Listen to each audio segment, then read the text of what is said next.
সমস্যা কি আপনার? সমস্যা কি?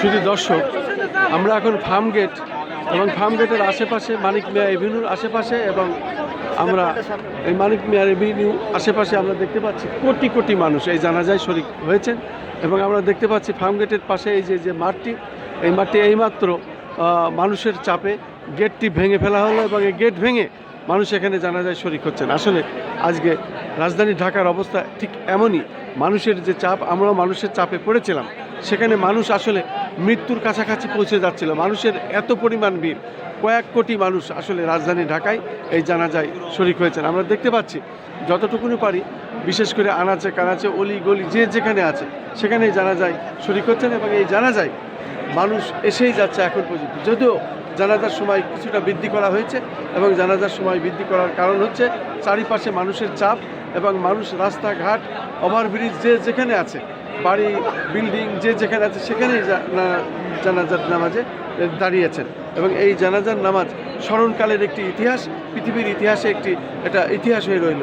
দেশনেত্রী বেগম খালেদা জিয়া, বিশেষ করে আপসীন দেশনেত্রী এবং সাবেক 3 বারের প্রধানমন্ত্রী শহীদ প্রেসিডেন্ট জিয়াউর রহমানের সহধর্মিণী, ওনাকে আমরা এই জানাজার মাঠ থেকে, জানাজার অবস্থান থেকে আমরা বলতে চাই ওনাকে শান্তিতে নোবেল পুরস্কার দেওয়া হোক এবং শান্তিতে নোবেল পাওয়ার জন্য, যেহেতু উনি আজকে বিশ্বনেত্রী হলেন এবং বিশ্বনেত্রীতে উনি এগিয়ে গিয়েছেন, সে কারণেই আমাদের দাবি ওনাকে শান্তিতে নোবেল দেওয়া হোক বা অন্যভাবে যেভাবে, যেহেতু গণতন্ত্রের জন্য আপসীন এবং এই গণতন্ত্র রক্ষা করতে গিয়ে উনি ওনার জীবন দিয়ে গেলেন, তারপরেও উনি অন্যের কাছে মাথা নত করেননি। সে কারণেই আমরা এই জানাজার মাঠ থেকে, জানাজার অবস্থান থেকে আমরা দাবি জানাচ্ছি, আমি খন্দকার মাসুদ জামান, ওনাকে বিশেষ করে একটি নোবেল দেওয়া হোক এবং নোবেল পুরস্কার পাওয়ার যোগ্য এই বিশ্বনেত্রীকে আমরা বলতে চাই নোবেল দেওয়ার ব্যবস্থা করা হোক এবং নোবেল পাওয়ার জন্য যে কাজ, সেটা মৃত্যুর পরেই আমরা দেখলাম কোটি কোটি মানুষ, যেখানে মানুষের আসলে আর তিলোঠাই নাই।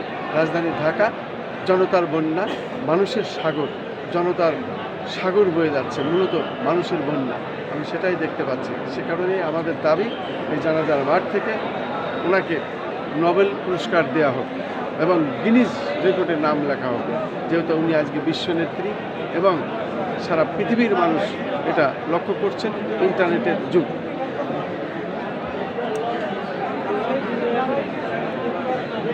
আমরা দেখতে পাচ্ছি মানুষ আসলে যে যেখানে আছে সেখানেই দাঁড়িয়ে গেছে।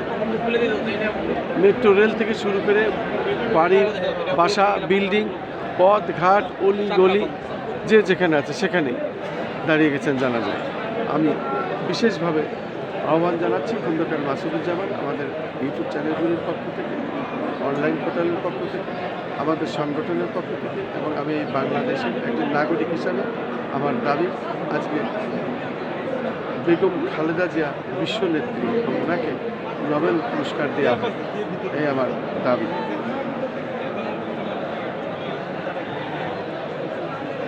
ওনার নোবেল পুরস্কারের দাবি জানাচ্ছি আমি খন্দকার মাসুদুজ্জামান। ধারাবাহিকভাবে যে কাজগুলি আমরা করে থাকি সেই কাজে আমরা করে যাচ্ছি। আজকে বেগম খালেদা জিয়া দেশনেত্রী এবং আপসীন দেশনেত্রী এবং বিশ্বনেত্রী, আজকে উনি বিশ্ব নেতা হলেন এবং এই বিশ্ব নেতা আজকে জানাজার পরেই প্রমাণ হয়ে গেল যে দল বল নির্বিশেষে সব শ্রেণী পেশার মানুষ, সব ধর্মের মানুষ এখানে এসেছেন, জানাজায় শরিক হয়েছেন। সে কারণে আমাদের দাবি ওনাকে নোবেল দেওয়া হোক, বিশেষ করে আপসীন, যিনি অন্যায়ের কাছে মাথা নত করেননি, শেষ পর্যন্ত উনি এই গণতন্ত্রের জন্য লড়াই করেছেন এবং শেষ লড়াই করতেই উনি জীবন দিয়েছেন, তারপরেও উনি অন্যায়ের কাছে মাথা নত করেননি। তাই আমার দাবি এই বিশ্বনেত্রীকে, এই বিশ্ব নেতাকে বেগম খালেদা জিয়াকে শান্তিতে নোবেল দেওয়া হোক। আমরা দেখতে পাচ্ছি চারিদিক থেকে মানুষ এইভাবে আসছে, একের পর এক ছোট মানুষ আসছে।